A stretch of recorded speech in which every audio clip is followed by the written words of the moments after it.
বনি ইসরাইলের এক ব্যক্তি 99টা খুন করল।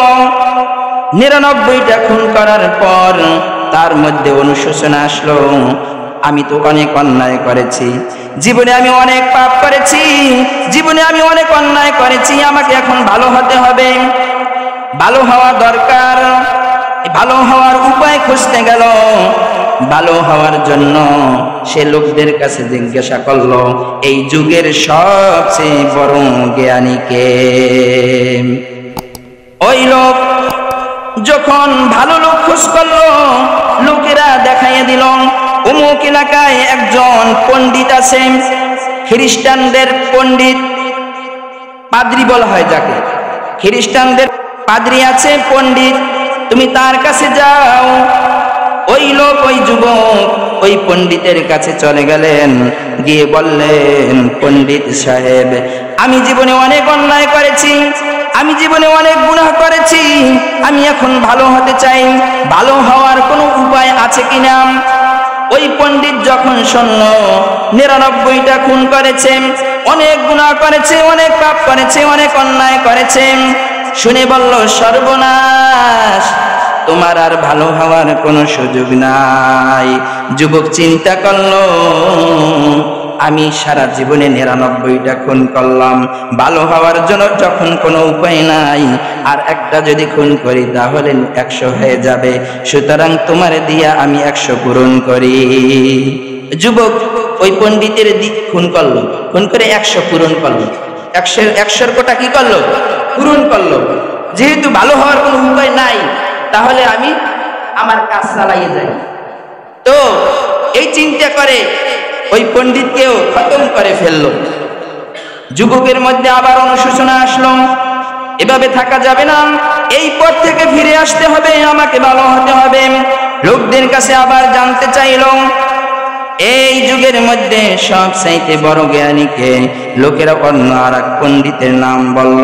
ওই পণ্ডিতের কাছে যখন গেল, পণ্ডিতের কাছে গিয়ে বলল, আমি 100 খুন করেছি, জীবনে অনেক অন্যায় করেছি, অনেক গুনাহ করেছি, আমার ভালো হওয়ার কোনো উপায় আছে কিনা? পণ্ডিত বলল, তুমি খারাপ পরিবেশে থাকার কারণে, তোমার বন্ধু বান্ধব খারাপ থাকার কারণে, এই খারাপ পরিবেশে তুমি থাকার কারণে, খারাপ বন্ধু বান্ধবদের সাথে চলাফেরা করার কারণে, ওঠা বসার কারণে তুমি খারাপ হয়েছ। এখন যদি তুমি ভালো হইতে চাও, তুমি যদি ভালো হতে চাও, তাহলে তোমাকে ভালো পরিবেশে যেতে হবে, ভালো মানুষের সঙ্গ গ্রহণ করতে হবে। সুতরাং তুমি অমুক এলাকায় চলে যাও, অমুক এলাকার মানুষগুলো ভালো, তাদের চরিত্র ভালো, তাদের পরিবেশ ভালো, ওই এলাকায় একজন বড় আলেম আছে, তুমি তার পরামর্শ নিয়ে চলো, আল্লাহ চাহে তো তুমি ভালো মানুষ হয়ে যাইবা। ওই যুবক ভালো হওয়ার জন্য ওই ভালো এলাকার দিকে রওনা হয়ে গেল। যখন কিছু দূর গেল, অর্ধেক পথ যখন গেল, আজরাইল হাজির। আজরাইল ওই যুবকের জান কবজ করার জন্য হাজির হয়ে গেল। যুবক চিন্তা করল, যুবক ভয় পেয়ে আজরাইলকে দেখে সাথে সাথে মাটিতে পড়ে গেল। মাটিতে পড়ে চিন্তা করল, এখন তো আমি মারাই যাব, মারা যাওয়ার আগ পর্যন্ত আমি ভালো হওয়ার চেষ্টা করে যাই। ওই যুবক মাটিতে পড়ে গেল। মাটিতে পড়ে বুক দিয়ে ঘেঁষে ঘেঁষে আরো কিছু দূর অগ্রসর হলো। আজরাইল আলাইহিস সালাতু ওয়াস সালাম যুবকের জান কবজ করে নিলেন। রহমতের ফেরেশতা হাজির রূহ নেওয়ার জন্য, ওদিকে আবার আযাবের ফেরেশতাও হাজির রূহ নেওয়ার জন্য।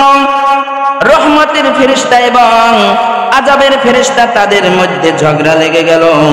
রহমতের ফেরেশতা বলে, আমরা নিব রূহ, কারণ সে ভালো হওয়ার নিয়ত করেছে, ভালো হওয়ার জন্য রওনা হয়েছে, সুতরাং তার রূহ নিয়ে যাব আমরা।